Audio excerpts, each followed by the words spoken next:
let's face it, we're all human. And in this example, it was a time when I was very human. I was tired, I was crabby, and I set boundaries with crossing over work that worked, but it made people look at me like I was a little odd.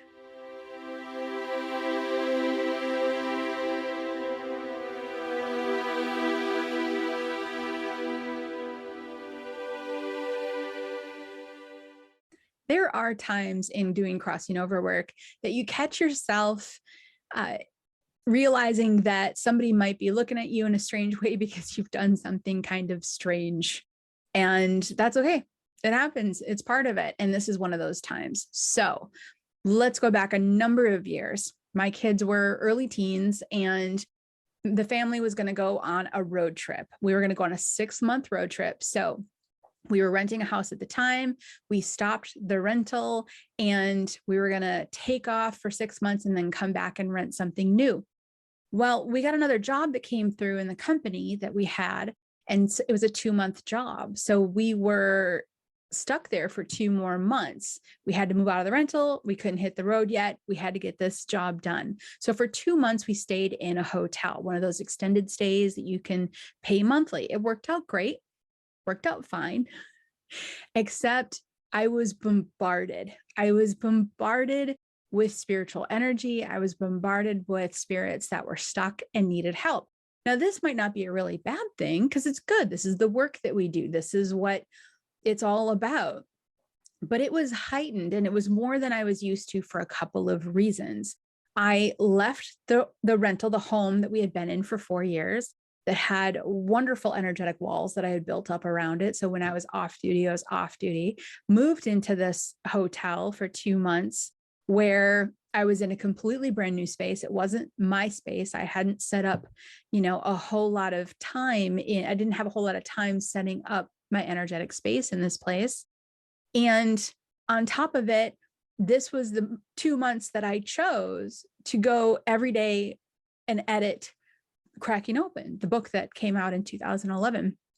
So me and the editor worked at it at the kitchen table in this hotel room almost every single day, editing the book so it could, be finalized and go out into the world. So I'm in a hotel. I don't have my regular, GCP walls around me to, block out energies and balance my home time. I'm in a new space. Lots of people in hotels come and go. What happens when a lot of living people come and go? A lot of deceased people come and go. Every living person has relatives, loved ones, soul groups, and guides. So a lot of people coming and going. And every day we're really heightening the energy in this space because we're literally editing Cracking Open, the book that I wrote memoirs about the first 2 years of opening up, doing crossing over work. So it was kind of a pile on top of a pile on top of a pile of energy. So here I am. Okay, we're in this hotel and I'm being bombarded. And when I say bombarded, there's no stopping spirits from coming and saying, hey, I could use some assistance. Now, there's nothing wrong with this. And when a spirit comes to me and says, I need some help, or when I see a spirit that is stuck and I know it's time to help, I do. But there was no break. It was round the clock, maybe 5 or 6 a day throughout 24-hour period. But they were waking me up at night. They were jumping in the middle of me, editing a book, things like this, because this was such an open space and there was so much energy. So I went about a week without getting a lot of sleep because I was being woken up a few times a night and the energy was shifting and changing in the room because of the hotel. Now, mind you, I was still learning how to really, really anchor in and protect my space. But I was also every day then sitting down with the task of editing a book.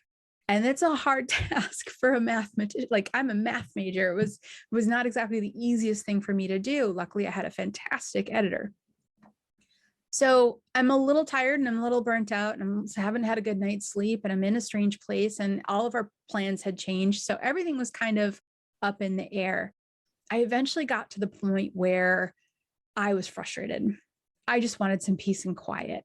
And mind you, did you remember the part where I said I had early teen boys? in a hotel room for 2 months.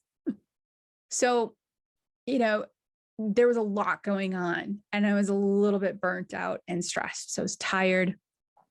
And I think that the thing that was stressing me out about the crossing over work was not that spirits needed assistance in crossing over. It was that I didn't feel like I had control over my downtime, you know, because when someone comes in, I'm going to help. That's just how I'm wired. If you come in, I'm going to help. I'm not going to say no to someone. Would you say no to a living kid that you just see who's lost on the sidewalk? You're not going to be like, sorry, kid, I'm tired. No, you're going to help. But if that's coming in multiple times a day and in the middle of the night, it can wear on you. So I sat down once, got done rewriting, editing this book with the editor. And I sat down with a piece of paper and a pencil, and I will never forget. I grabbed the pencil with my entire fist, not even my hand. I don't remember if it was a pen or a pencil, but I grabbed this writing utensil with my entire hand. And I wrote on a blank piece of paper, "You're deceased. I'm sleeping. Please do not bother me until 9 a.m. And then I followed it up with writing, "I've set up a doorway for you. You're stuck. Go through the door." Now, what does that mean? That means that I set the intention of a high vibrating energy right outside that hotel room door that would lift a stuck spirit up to help them maybe get closer to crossing over.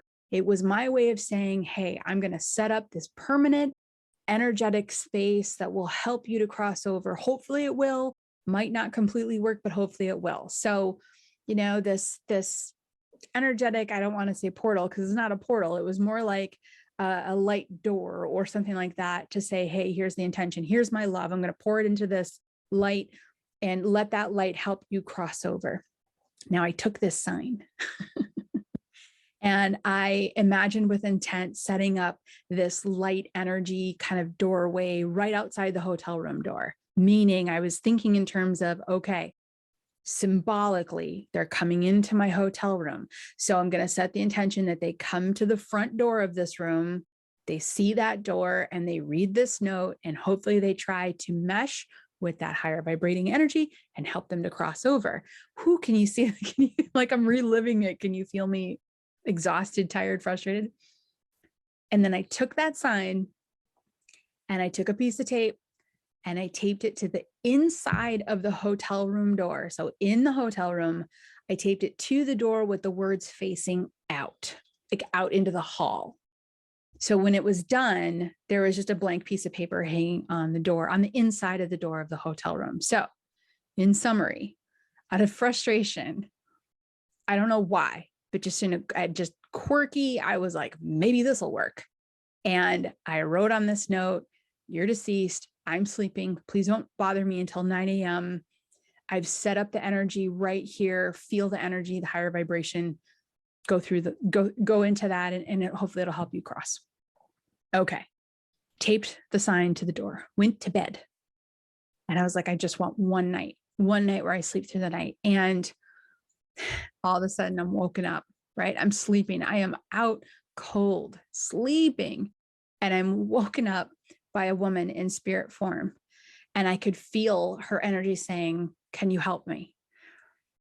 And I remember opening my eyes, and because I have pretty strong visuals when it comes to doing this work. I opened my eyes and I saw her.